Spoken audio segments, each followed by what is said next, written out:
Hi everyone, welcome and thanks for watching this short video which I filmed while giving young client Fabien some coaching pointers on his time trial.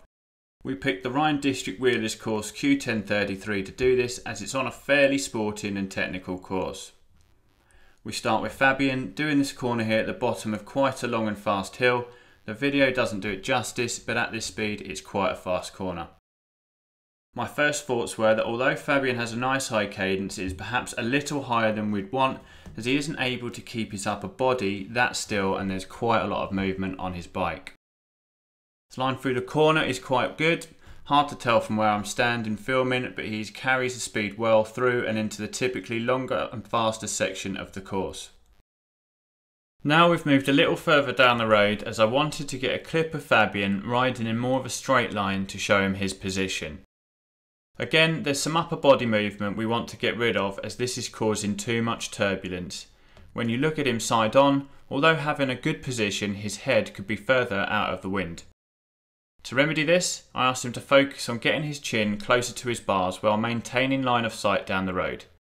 The second clip shows there is a difference in his head position just looking at the gap between the back of his helmet and his shoulder blades. Next we move on to Bench Hill, which is quite a long drag through a wooded area and comes just after midpoint in the time trial.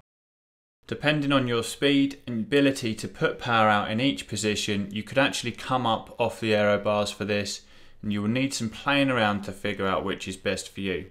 Personally, I think that the best way to approach this is hard. There is a nice, albeit technical, downhill after reaching the top, then pushing over to get your speed back up will probably be the best way to approach this. Plenty of recovery time after, but it really depends on how well your body responds to going that far into the red during a time trial. As I mentioned, after Bench Hill you have a technical descent.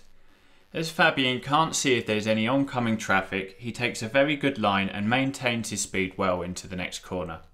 Again, the video doesn't do this justice. The only pointer that I gave to Fabien here was that if he is coming up to cover his brakes, he can still remain low. The final video and the clips demonstrate that he is considerably lower and will be more aerodynamic and carrying more speed around this technical part of the course.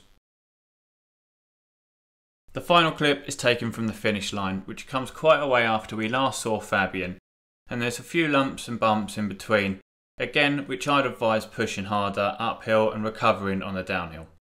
As the club runs events on this course throughout the summer, it is easy enough to try a few different tactics out to see which suits you best. So that's it. Thanks for watching. Thanks to young Fabien, and if you enjoyed this, please don't forget to like, share and subscribe.